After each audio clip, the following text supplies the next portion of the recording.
Okay, this is workplace habits. Advocates, INFJs, have some specific needs when it comes to a satisfying work environment.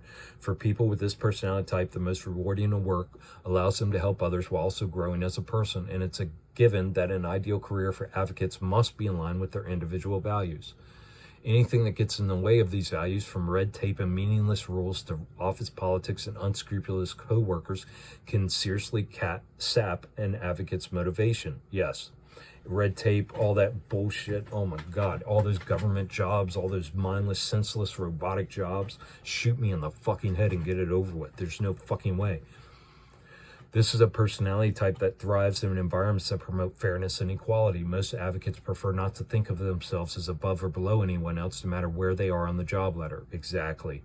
Even when I was in those management positions, I worked together with people. All I was doing was bringing people together and trying to, I was just like a facilitator of making projects happen, if that makes sense.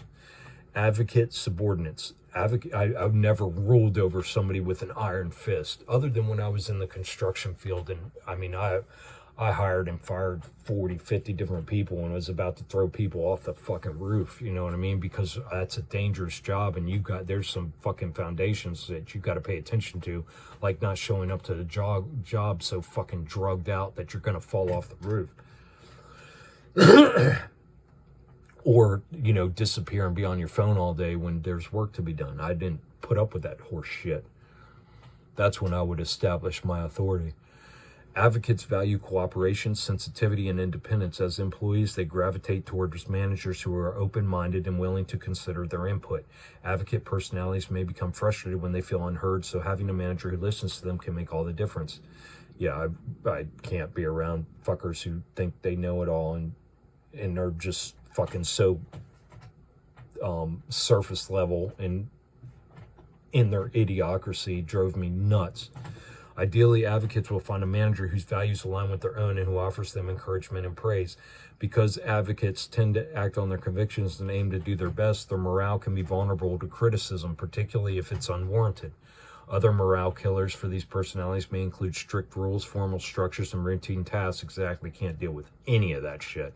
They may find it especially dispiriting when they're asked to redo their work. Oh my God, don't do that to me, particularly if it's for a reason that just doesn't seem valid to them.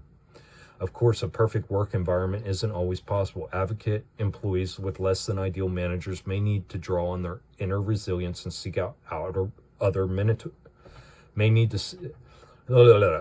Of course, a perfect work environment isn't always possible. Advocate employees with less than ideal managers may need to draw on their inner resilience and seek out other mentors. The good news is that people with this personality type are more than capable of handling workplace challenges, including the challenge of having a difficult manager. Advocate colleagues. As colleagues, advocates can be quite popular and well respected. People with this personality type are often seen as helpful, eloquent, and capable co-workers. Among their greatest strengths is their ability to identify others' motives and understand the root cause of conflict before anyone else even senses a disturbance.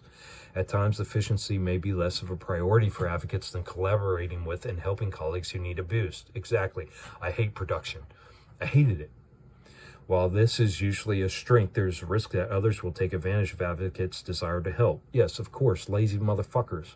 They may find themselves picking up the slack for their less dedicated co-workers at the expense of their own energy and well-being.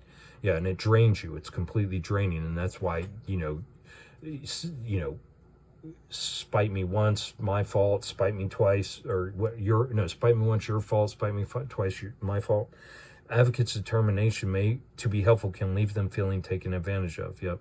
Although they tend to be well-liked among their colleagues, advocates are still introverts. From time to time, they may need to step back and work alone, pursuing their own goals in their own ways. This isn't a sign of resentment or ill will, but rather a signal of advocates' need to balance serving others with their own self-care. Advocate managers. As managers, advocates may dislike wielding their power. Yep, exactly. They prefer to think of everyone as equals. Yep. No matter what a person's business card might say, rather than micromanage their subordinates, advocates often prefer to empower them to think and act independently. They work hard to encourage others and promote an atmosphere of mutual respect. Compassionate and fair advocate managers often take pride in identifying their subordinates' unique strengths. That's not to say that advocates have low standards, far from it. Their sense of equality means that they expect their subordinates to live up to the standards that they set for themselves. Yep. Bosses with this personality type want their employees to be rigorous, motivated, reliable, and unfailingly honest, and they will notice if anyone misses the mark. That's the type of manager I was.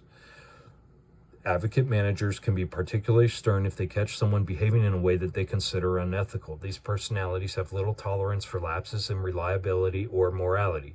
When their employees' good intentions match their own, however, advocate bosses work tirelessly to ensure that their entire team feels valued, fulfilled, and successful. Yep, that describes me to a T.